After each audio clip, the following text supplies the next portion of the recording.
আসসালামু আলাইকুম। আমি মিরাজুল ইসলাম, প্লাম্বার অ্যান্ড ইলেকট্রিক টেকনিশিয়ান। চলে আসলাম আপনাদের মাঝে আবার একটি ভিডিও নিয়ে। আজকের ভিডিওর টপিকটি ইকো প্লাসের 45 লিটার গিজার কীভাবে সেটিং করি সেটা আপনাদেরকে দেখাবো। আমার চ্যানেলটিতে যদি আপনারা নতুন হয়ে থাকেন, চ্যানেলটিকে সাবস্ক্রাইব করে পাশে থাকা নোটিফিকেশন বেলটি অন করে দেবেন, যাতে করে পরবর্তী ভিডিও সবার আগে পেয়ে যান। আর যদি অলরেডি সাবস্ক্রাইব করে থাকেন, অসংখ্য ধন্যবাদ। আরেকটি কথা, প্রত্যেকটি কাজ যত্ন সহকারে এবং মনোযোগ সহকারে কাজ করতে হয়, তাহলে কাজ ভালো হয়।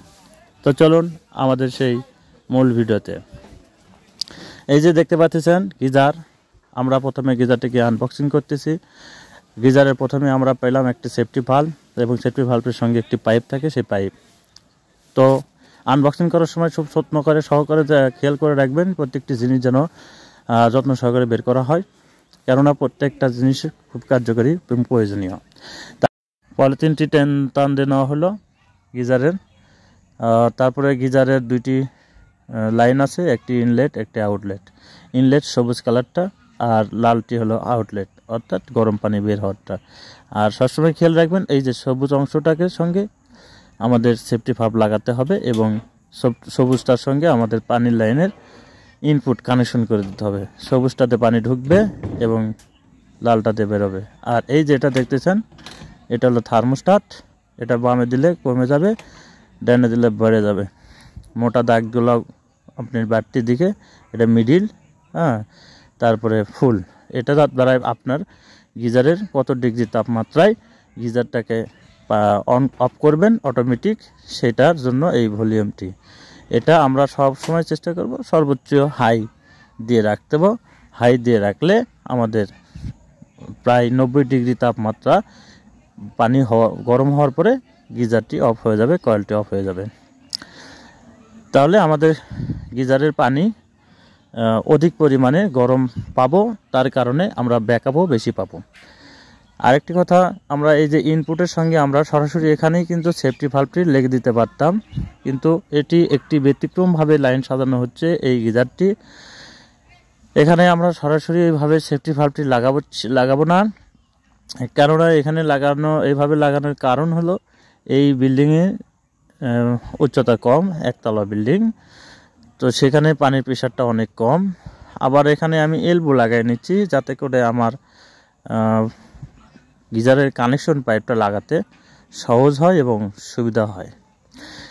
আর এই গিজারটি একটু লম্বায় বেশি হাইট, আর ফল ছাদের ভিতরে জায়গা একটু কম, যার কারণে আমরা এখানে এলবো সাহায্য নিলাম। সরাসরি কানেকশন দিলেও চলে, সমস্যা নেই। আমরা এলবো লাগাই নিচ্ছি, যাতে করে আমাদের কানেকশন পাইপটা ভাঁজ হয়ে না থাকে, সুন্দরভাবে আমরা কানেকশন করতে পারি। গিজারটিকে আমরা ওয়ালের সঙ্গে ঝুলানোর আগেই সুন্দর করে এইভাবে থ্রেড টেপ দিয়ে সুন্দর করে থ্রেড টেপ চাপ দিয়ে ভালো করে বসিয়ে, বেশি করে থ্রেড টেপ দিয়ে আমরা এলবো লাগিয়ে নেব, যাতে করে মিস না করে। আর সেফটি ভালভটি লাগাবো অন্য একটি ব্যতিক্রমভাবে। তো দেখতে থাকুন আমাদের এই ভিডিওটি। এরকম আরও অসংখ্য ভিডিও আমার এই চ্যানেলটিতে আছে, এবং আগামীতে অনেক ইনফরমেশনমূলক ভিডিও আপনারা পাবেন। অবশ্যই আমাদের সঙ্গে থাকবেন, আশাবাদী আপনাদের কাছ থেকে আমি। তো এই যে আমরা এলবোটা লাগানো প্রায় শেষ। আমরা এলবোটা দুইটার মাথায় উপর দিকে করে রাখবো, আর না, গরমেরটা আমরা উপর দিকে রাখবো, আর ওই ঠান্ডারটা আমরা একটু ডান দিকে ঘোরায় নেব, কেননা এখানে আমরা আর একটি টি লাগাবো, আমরা তার সঙ্গে একটি সেফটি ভালভ লাগাবো। কারণ এই বিল্ডিংয়ে এইভাবে লাগানোর কারণ হলো আরেকটা বিষয়, যে সেফটি ভালভ এখানে যেভাবে লাগাবো সেইভাবে কিন্তু আসলে লাগানো ঠিক না। যদি আপনার ট্যাঙ্কিতে যদি অটো সুইচ যদি না থাকে, মেইন ট্যাঙ্কিতে, পানির ট্যাঙ্কিতে, মেইন ট্যাঙ্কিতে যদি অটো সুইচ লাগানো না থাকে, তখন এইভাবে কিন্তু সেটিং করবেন না। কী জন্যে? কোনো সময় যদি ট্যাঙ্কি পানি ফুরায় যায়, তখন দেখা যাবে যে আপনার গিজারের, যেহেতু সেফটি ভালভটা নন রিটার্ন ভালভে কাজ করে, সেই কারণে যেহেতু আমরা এখানে অন্যভাবে লাগাচ্ছি, সেই জন্য নন রিটার্ন কাজটা এখানে হচ্ছে না। এখানে আমাদের ট্যাঙ্কিতে অটো সুইচ আছে, মেন ছাদের যে ট্যাঙ্কি আছে সেখানে অটো সুইচ আছে। সেই অটো সুইচে লাগা থাকার কারণে আমাদের মেন ট্যাঙ্কিটি কোনো সময় খালি হয় না, গিজারও কোনো সময় খালি হয় না, যার কারণে আমরা এই সিস্টেমে আমরা লাগাতে একটু সাহস পেয়েছি। আর যদি ট্যাঙ্কিতে অটো সুইচ না লাগানো থাকে তাহলে এইভাবে সেটিং করা যাবে না, কারণ যদি কোনো সময় ট্যাঙ্কির পানি ফুরিয়ে যায়, যদি ভুল করে কেউ গরমের পানির ট্যাপ ছেড়ে দেয়, গিজারের ভিতরে যে ট্যাঙ্ক আছে সেটা যদি খালি হয়ে যায় আর ভুলক্রমে যদি খালি থাকা অবস্থায় যদি গিজারের সুইচটা দিয়ে ফেলে, সেক্ষেত্রে গিজারের কয়েলটি পুড়ে যাবে। সেই জন্য আপনারা এইভাবে সেটিং করার আগে অবশ্যই হিসাব করে বুঝে শুনে লাগাবেন, যাতে করে কোনো দুর্ঘটনা না ঘটে। আমরা এখানে এইভাবে লাগানোর সাহসটা পেলাম এই জন্য যে এই বাসায় ট্যাঙ্কিতে অটো সুইচ লাগানো আছে, ট্যাঙ্কি কোনো সময় খালি হয় না। তারপরেও এভাবে লাগানো ঠিক না, কিন্তু এখানে পানির প্রেশার না থাকার কারণে আমরা এভাবে লাগাতে বাধ্য হয়েছি। তো আমাদের মোটামুটি এভাবে সেটিং করে আমরা কমপ্লিট করলাম। তারপরে গিজারটাকে দেওয়ালের সঙ্গে আমরা মাপ দিয়ে নিয়ে গিজারের যে হোল্ড আছে সেই হোল্ডটাকে আমরা সেই গিজারের হোল্ডের মাপে আমরা দাগ তুলে নিয়ে গিজারটা যত সোজা থাকে সেইভাবে আমরা দাগ তুলে নিয়ে আমরা ড্রিল করে, ড্রিলের যে রয়েল প্লাগের মাপ আছে সেই মাপ অনুযায়ী আমরা সেই রকমের ড্রিল বিট দিয়ে ড্রিল করে নিয়ে রয়েল প্লাগটা বসে দিয়ে আমরা যে ক্লাম স্ক্রু আছে সেই ক্লাম স্ক্রুটা আমরা সুন্দর করে আমরা লাগিয়ে দেব এবং খেয়াল রাখবো ক্লামের যে গ্যাপটুকু আছে সেই গ্যাপটুকু অনুযায়ী যেন আমরা গ্যাপটা রাখি, কেননা আমাদের সেই গিজারটি যেন সুন্দর এবং সহজভাবে লাগাতে পারি আমরা। সেই কারণে আমরা দেখে শুনে হিসাব করে আমরা লাগাবো। এই যে আমাদের একটি ক্লাম লাগানো হয়ে গেল, আর একটি ক্লাম আমরা লাগাই দেব। আর একটি জিনিস খেয়াল করে দেখেন, আমাদের এই ক্লামের মাথা কিন্তু একটু ভাঁজ বেশি, মানে সামনের দিকে দেয়ালের দিকে দেখেন। আর ড্রিল করার সময় একটা জিনিস সবসময় খেয়াল রাখতে হবে, ড্রিলটা যেন আমাদের স্ট্রেট হয়, সোজা হয়। সোজা যদি না হয় সেক্ষেত্রে কিন্তু আমাদের গিজারটি একটু কাত কিংবা ওজনের ব্যালেন্স কম বেশি হতে পারে। সবসময় ড্রিলটা অবশ্যই সোজা করে লাগাতে হবে। রয়েল প্লাগ সোজা থাকবে, ক্লামও আমাদের সোজা লাগাতে পারবো যদি আমরা ড্রিল সোজা করে করি। তাহলে এই যে দেখেন আমাদের ক্লামটি লাগানো শেষ।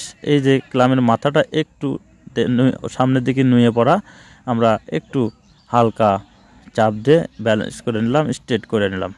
নেওয়ার পরে এখন আমরা গিজারটাকে এইভাবে এই হোলটার মাধ্যমে আমরা সুন্দর করে এখানে বসিয়ে দিলাম।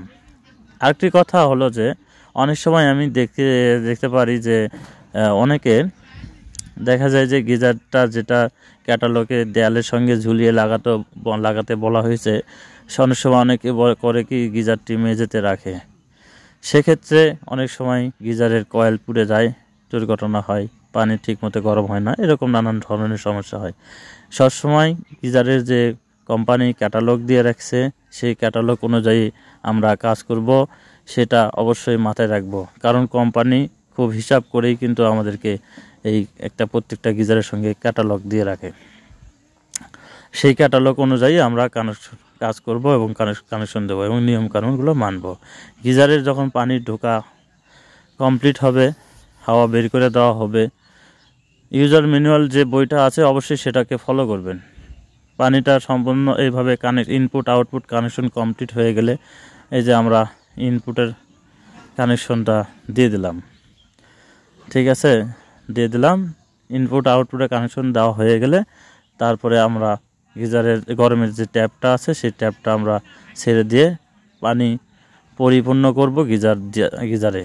পানি দ্বারা গিজারটাকে পরিপূর্ণ করে দেব, ভিতরে কোনো গ্যাস বা হাওয়া রাখা যাবে না। কমপ্লিট হয়ে গেলে, সমস্ত কানেকশন কমপ্লিট হয়ে গেলে, পানি সম্পূর্ণ করে নেওয়া হয়ে গেলে, হাওয়া বের হয়ে গেলে তারপরে আমরা ইলেকট্রিকের কানেকশন দিয়ে আমরা ইলেকট্রিকের পাওয়ারটি অন করে দেব, যাতে করে আমাদের গিজারটি ভালোভাবে সুরক্ষিত থাকে। এই যে দেখতে পাচ্ছেন আমাদের এখন কানেকশন পাইপটি লাগানো শেষ। এই যে দুঃখিত, আমাদের এত সতর্কভাবে লাগানোর পরেও একটি জায়গায় পানি মিস করেছে, সেটাকে আমরা আবার ঠিক করে নেব খুলে। একটু কষ্ট বাড়িয়ে গেল। যাই হোক, আমরা যদি একটু ওই সময় যত্ন করতাম বেশি, তাহলে আমাদের এই সমস্যাটা দেখা দিত না।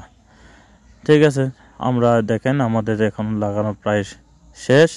এই যে দেখেন, এটা হলো আমাদের ইনপুট, গিজারে ঢুকলো। এই যে এইভাবে দেখছেন, সেফটি ভালভটা পাশে রাখছি যাতে করে যদি কোনো সময় দুর্ঘটনা হয়, ওভারহিট হয়, যাতে গ্যাস সেফটি ভালভের ভিতর দিয়ে বাষ্পটা পানি বের হয়ে যায়। তারপরে এখানে দেখেন ইনপুট আউটপুট, যেটা আমরা এই যে গরমের লাইন দেখতে পাচ্ছেন, গরমেরটা লাল কালার দেওয়া, সেটাকে এই যে আসে আমাদের ওই যে এই পাশে গরমের যে লাইন ঢুকছে সেটাতে, এটা হলো ঠান্ডার লাইন। হ্যাঁ, আর এটা হলো গরমের লাইন, এটা এসে এই যে আমাদের বাথরুমের ভিতরে যেটা ঢুকছে সেটার সাথে কানেকশন করে দিয়েছে। আবার একটি সেফটি ভালভের সঙ্গে যে পাইপটি আছে, যেটা বাষ্প হয়ে পানিটা বের হয়ে যাবে কোনো সময় যদি দুর্ঘটনা হয়, সেই পাইপটি আমরা সেফটি ভালভের যে নজেন আছে সেই নজেনের সঙ্গে আমরা ঢুকাই দেব এবং ফলছাদের দেওয়ালে একটি ছিদ্র করে পাইপের মাথাটুকু আমরা বাইরে বের করে দেব, যাতে করে আমাদের এই কোনো সময় যদি দুর্ঘটনাজনক কোনো কবলিত হয়ে যদি আমাদের গিজারটির ভিতরে পানি অতিরিক্ত গরম হয়ে বাষ্প হয়, সেই বাষ্প পানিটা যেন আমাদের ফলছাদের ভিতর না থাকে, সেটা যেন বাইরে বের হয়ে যায়। সেই কারণে আমরা সেফটি ভালভের সঙ্গে ওইরকম নজনের সঙ্গে আমরা একটি জায়গা থাকে, সেখানে এভাবে লাগিয়ে দিবেন রাবারের পাইপ দ্বারা বাইরে বের করে দেব। আপনার দেখেন অনেক সুন্দর করে আমরা কিন্তু লাগাই দিলাম। কোনো সময় যদি আপনার এখানে পানি বাষ্প হয়ে ভিডিওটি কেমন লাগলো অবশ্যই কমেন্ট করে জানাবেন। ভালো লাগলে সোশ্যাল মিডিয়ার বিভিন্ন জায়গায়, যেমন ফেসবুক আছে, টিকটক আছে, বিভিন্ন জায়গায় সোশ্যাল মিডিয়া, ইনস্টাগ্রাম আছে, আমরা সেখানে এই ভিডিওটি শেয়ার করে দেবেন। ফেসবুকে শেয়ার করে দিলে যদি আপনার একটি উপায় অনেকের উপকার হবে এবং আপনারা পরবর্তী ভিডিওটি দেখে নিতে পারবেন।